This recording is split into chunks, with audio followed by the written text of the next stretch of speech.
Hello there and welcome. I'm Kate Kunkel, the founder of Brain Health Matters, a series of courses, programs, books, and videos just like this, where everything is designed to help you become healthier so your brain can be happier and stronger.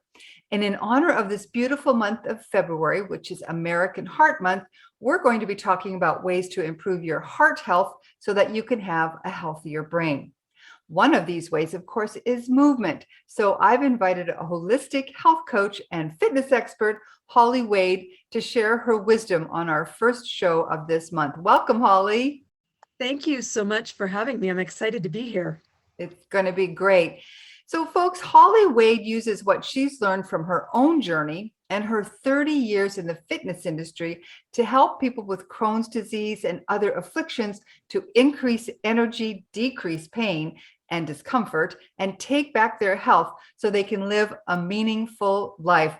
I'm so excited to share what you have to say here, Holly. Thanks for joining us. Absolutely, my pleasure. So I'd like to tell our viewers that Holly and I are both coaches in a wonderful new program called Wellness Clusters. I'm there, of course, because of my work with rheumatoid arthritis and brain issues. Holly, what's your specialty? I work on gut health. So living with Crohn's, I have learned a lot about the gut and then stress management, because those two things go hand in hand. They certainly do for a healthier gut. Yeah, so stress management and a healthy gut are one thing, but how do you think that might connect with the brain? Because you and I talked about this a little bit earlier, like what's that got to do with the brain? Well, as you know, there's a gut-brain axis, excuse me. And we have this thing called the vagus nerve that attaches or connects our brain to our gut. So our gut has its own nervous system and can operate on its own.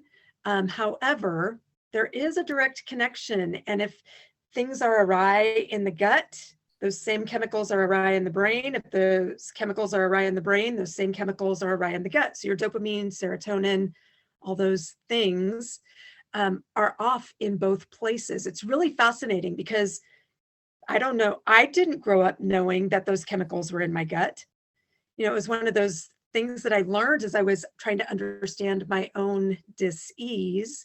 And it was like, oh my gosh, these light bulbs started to come on into this, how intricate and how amazing and how wonderful our bodies are. Yeah, isn't that something? And I mean, I certainly didn't know any of that stuff either. And I don't think a lot of people did, even the medical community for decades, centuries perhaps, didn't understand the importance of that connection. And it's just, we're actually lucky that we're living in a time now where we can understand that, so that we can, if we are suffering from depression or other mental health issues, or we're not able to think clearly, well, maybe the reason is in our belly. And if we can start there. Yeah, it doesn't exactly. It's not always a complicated solution, which is what's really wonderful. Exactly. So the other thing, and I want, actually, let's go first to why you became interested in this, because we all have our stories, right? I have my rheumatoid arthritis story. What happened to you that got you interested in this? Yeah, well, when I was in 7th grade, my dad was diagnosed with Crohn's disease. And what I had observed through his experience was, we'll do surgery, we'll remove it. Well, within 5 months, he had more areas. And then it was just here's the next medication. This one's going to work. So what I really feel like is he was a medical lab rat.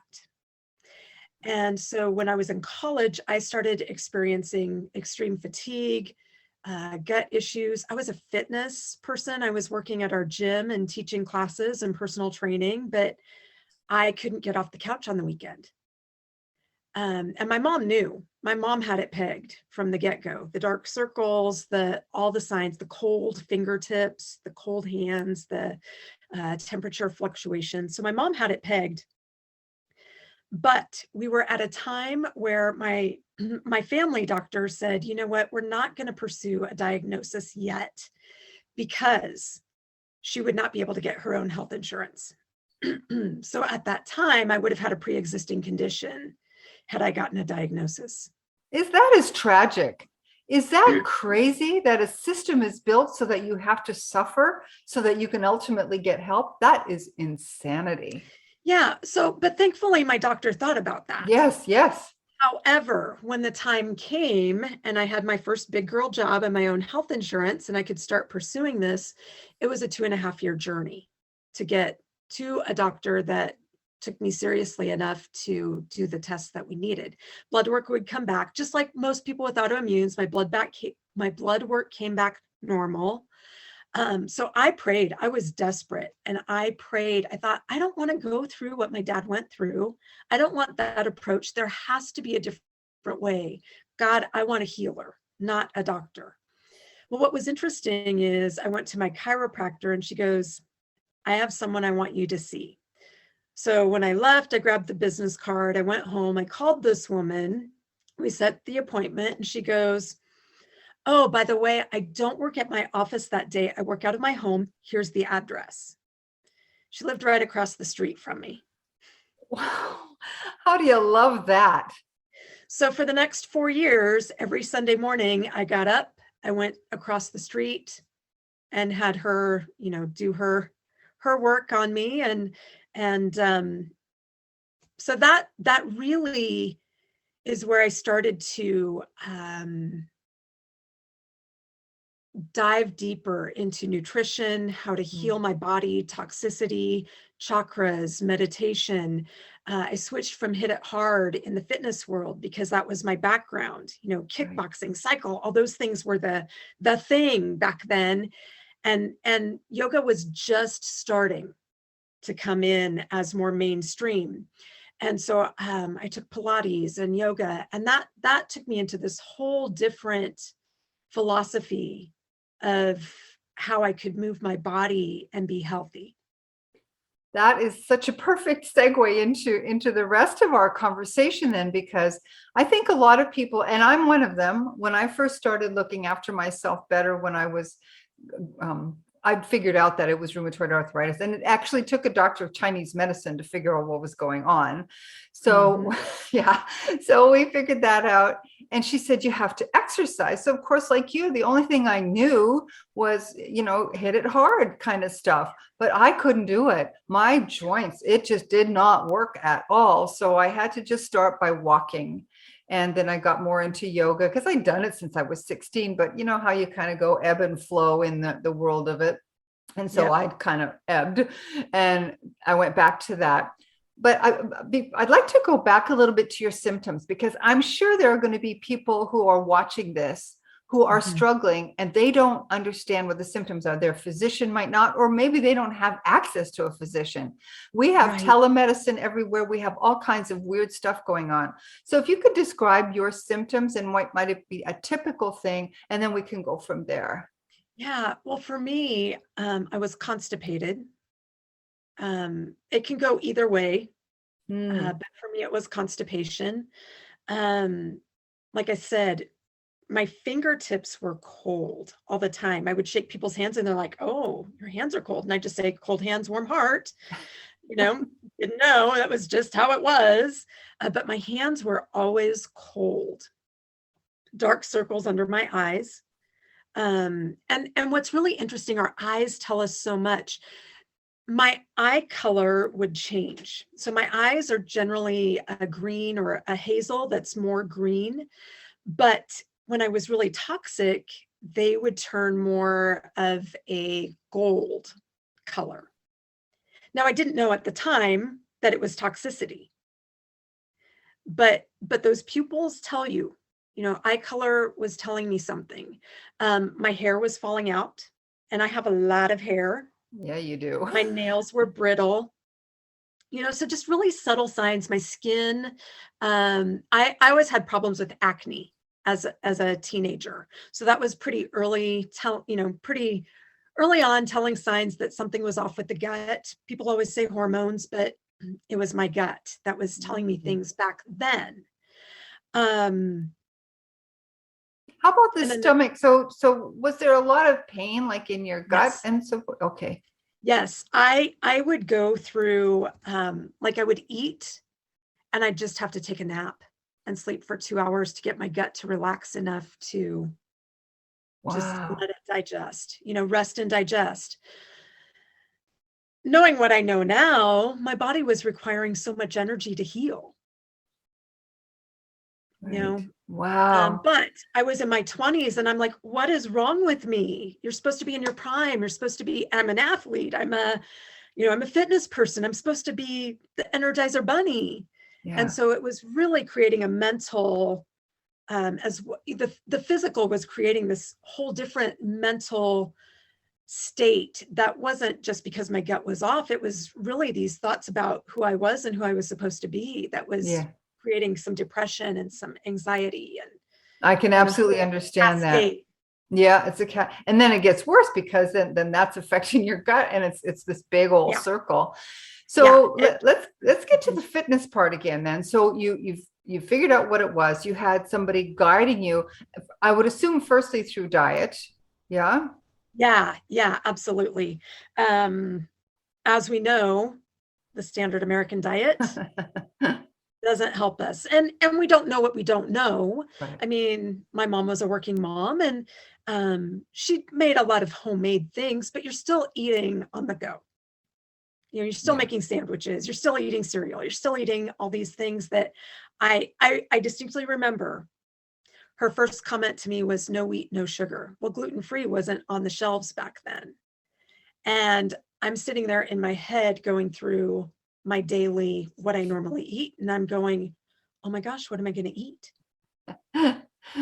I can see how that would be something of a shock. Yeah, I kind of went through the same thing with the gluten, not so much the sugar because I wasn't really a sugar person, but Yeah. the gluten because I was married to an Italian. Holy crap. Now what do I do? Right. Well, and I lived on pasta. I was, poor college student. So I was living on pasta but it was an eye opener of, oh my gosh. And then really learning. I mean, I remember going down the soup aisle thinking, okay, soup has to be one of those things that I can do, and picking up a can and looking and going, high fructose. I'd always looked at like calories, fat, sodium, that kind of thing, but I hadn't looked at ingredients. And I was really taking a closer look at those things and looking at it. And the second ingredient was high fructose corn syrup. And so I put that one down, picked up another one, same thing. And I'm like, you have got to be kidding me. So that was the wake up call to, even if you think you're doing well, how much is hidden Yeah. in the food supply? I think that is such a really good lesson for everybody. I don't think anybody wants to eat badly. Everybody's doing the best they can, right? So Right. we've got a situation where the food industry has made it really, really hard for us to do it in a healthy way and not be bogged down because so many people are busy. I'm lucky. I'm semi-retired. I can spend as much time as I want cooking. I can do all those great things, but a lot of people, most people don't have that ability to do that. So yeah, we have an issue there right there. Back to movement now. So you get rid of wheat and sugar. For our people that are struggling with brain fog and struggling, they might have an autoimmune disease. They might not, because brain fog is so common, partly from our diet, but also right now in this period of history, I think that the stress is just causing so many issues. How can moving, and specifically, what kind of movement do you do that can help us? Yeah. So at my heart, I'm a dancer, first and foremost. That is, I have been since I was little. And so I'm a master trainer for Body Groove. So if you've seen it on Facebook and Instagram, the woman with dreads. Oh yeah, yeah. Yeah, she's a friend of mine, and I've known her for 17 years. So I'm a part of that movement, literally. But what's so great about that is it's a mind-body approach to dance, because so many things are choreographed. And so you're in your head and not in your body. But with this, the movements are so simple that you really just get to experience your body and help it to feel good. So that's my favorite. I'm a walker. I teach yoga as well. But those are the big things. And what I love about dance is the science behind it and the research of how much it helps our brains to age well, because we're firing both sides, both hemispheres. We're getting more neurons to grow and connect because we're doing different movement. It's not repetitive. Social dance, when you dance with a partner, is amazing for brain because you're learning these patterns, or you're creating these interactions that don't have a pattern. Perfect. So your body is always connecting to that brain, which is what's so lovely. So I love to dance too, and always have. Back in the 80s, I was a disco dancer, but that was great because it was very choreographed too, right? 70s and 80s. That was you really had to think, and you were with a partner and everything. I agree 100%. In fact, my next book is called The Musical Brain, and we'll be talking a lot about the importance of dance for a healthier brain. I love how you said about it. It inspires neurogenesis. We're building new neurons. For people who would be interested in doing this, but might be feeling like, oh my gosh, it's kind of intimidating, to have to move my feet in a certain pattern. Address that a little bit, would you, in terms of how we can comfortably do that for our brains? Yeah. Here's the thing. We danced before we walked. If you watch a baby, they connect to a rhythm because they listen to their mom's heartbeat. And so when you watch a baby, when music comes on, their feet are moving. You still have that in you. Somewhere along the way, you just didn't think you were good enough because it wasn't a performance. And that's what we've made dance to be. But when you think about what dance really is, when you go back to the ancient world, dancing around the fire, the tribal types of things, it's expression. In the native world, it's a dance to the creator, and you're massaging Mother Earth while you're doing it. And so dance for me is a very spiritual experience because that's what's at the root of it. I get to move my body in this really wonderful way that feels good, but it's also this like, my body is really amazing and I get to be in it. And so it can be a form of a prayer, even if it's not intended in that way. That movement is doing something. It's changing the energy where you are. I love that. I love that because, and especially when you talk about massaging Mother Earth, one of the things I tell people to do, get out, put your bare feet on the ground and move. I talk about going along the beach here, but moving, I love that idea of moving to the groove and thinking of it as a connection to Mother Earth, because a lot of people don't have that connection. And on so many levels, it's so important. Yeah, we actually dance barefoot in groove, and we give people the option because not everybody can, but we really encourage it because of the ability to stretch out your feet. And if you're outside, you get that added benefit. If you're inside, you just get this benefit of giving your feet a break from shoes. Boy, I'm all for that. My mom used to call me the barefoot Contessa because I hated shoes. I still hate shoes. Yeah. Yeah. So that's a really good point. Also for the movement of the feet themselves, it has to also have an impact on posture then, because you're not artificially setting your body up then. Right. Well, again, from my approach with groove, but with just moving in a way that feels natural to you, the fitness world creates this rigidity and the alignment. You're supposed to move like this. But it's really about copying the instructor. And what if your body doesn't move? It probably doesn't move like the instructors because you're built differently. Right. Your body's experienced different things. You've had different injuries. You've had different. And so the ability to tune in to how your body actually wants to move and what feels good will help on its own. It's really quite amazing because I believe our bodies are innately designed to heal. Yeah, I agree. And when you start to tune in, you'll start to move to work out the kinks just on its own, because that's how your body wants to move. So I think we make it really overcomplicated when it doesn't need to be. I mean, you can I agree. We make everything complicated, don't we? With all these rules and regulations and everything. It just go with the flow. Yeah. Like, if you're doing a cat cow in yoga as an example, you just know where your spine is tight. So you're intuitively going to move to release it. When you just gotta, when you've just been sitting at your desk, Yeah.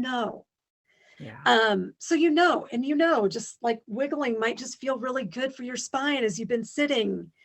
You just know. Yeah. Yeah, I think that's the thing. Whether it's the diet or the exercise, this isn't rocket science. This is paying attention to our bodies and being loose and free and happy and expressing joy. I think our guest last week talked a lot about joy, and I think we forget that a lot when we're looking at this improving our health. The joy thing gets lost somewhere because it's such a serious topic. But when you were just describing this now, I felt such joy from you of doing this movement. Which is a really nice way to tie up Heart Health Month, because the heart is all about joy. That is the heart space. And when we, for your listeners, your heart emits 6 feet from you. And so you have this bubble of space that is 6 feet all around you. And when we tune into those emotions like love and joy, and it's not crazy, all you have to do is think about, well, what's something that I really love doing? Your heart instantly changes to that heartbeat.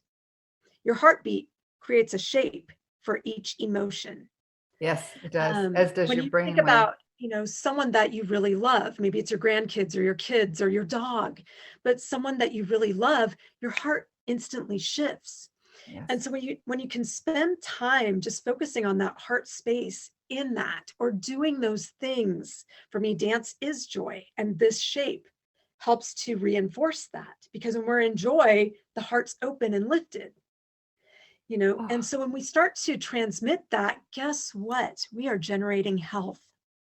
Oh, Holly, that is like the best place to end this interview. If people don't want to get up and dance now, well, try it. just try it. Turn on music you love. Just turn on music you love. Pretend you're 12 or 16 in your room with your brush, dancing and singing, and have your own little dance party. That's all it takes. You don't have to be good because no one cares.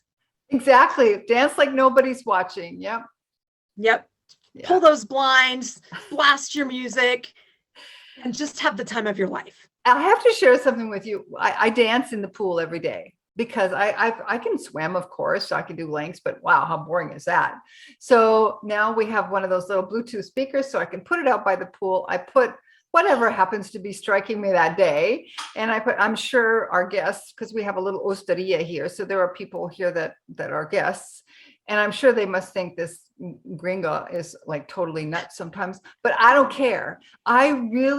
That's the way I like to, and I also like the resistance from the water. Water is very important to me, especially for rutaid arthritis, even though I haven't had symptoms in years. Yes, exactly. And it's a little bit of resistance while I'm dancing. And I don't care anymore. I'm 64 years old. If you don't like it, too bad.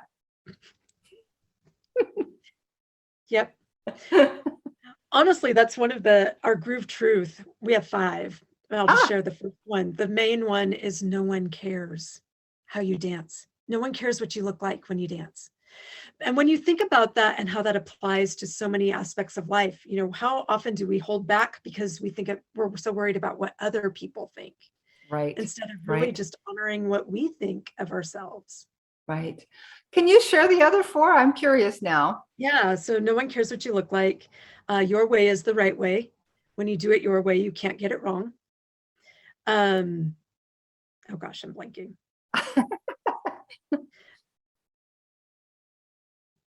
Practice, practice, practice. So you don't really know or understand something until you've applied it. You are unique. So you should look that way, embrace it. Oh, I love that. And what's the last one? Oh, this is the one I always, no one can do it for you. Yeah, true enough. No one can do it for you. Yeah, it's so simple that's the one I always forget. Yeah. And it's the truth of everything, right? Whether it's your brain health, your gut health, whatever it is, nobody can do it for you. Like those Right. 5 things in Groove are pretty well like the standard for living. Universal truths. Yeah. Yeah, universal truths. Holly, how can people work with you or reach out to you? Do you teach online, or is it just a Groove group that does that? No.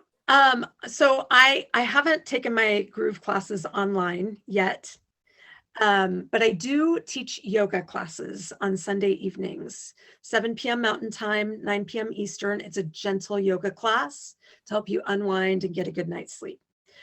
So if you're interested in that, I just send the Zoom link every week to those people that say, sign me up.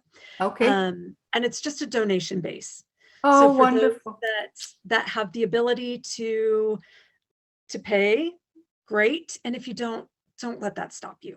Oh, So that's awesome. So to reach you, then would it be through Facebook, or what's the best way to get hold of you? Yeah. Okay. Just find me on Facebook. I'll make sure there's a link to your profile, okay? And that way Perfect. people can find you. We'll put that in the show notes. Holly Wade, thank you so much for sharing the joy of dancing on Heart Month, American Heart Month. And I really appreciate what you said in terms of joy. It's all about the joy of movement and of dance and getting in touch with yourself. Thank you so much. Absolutely. Thank you so much for asking me to come on. It's an honor. Great. My pleasure.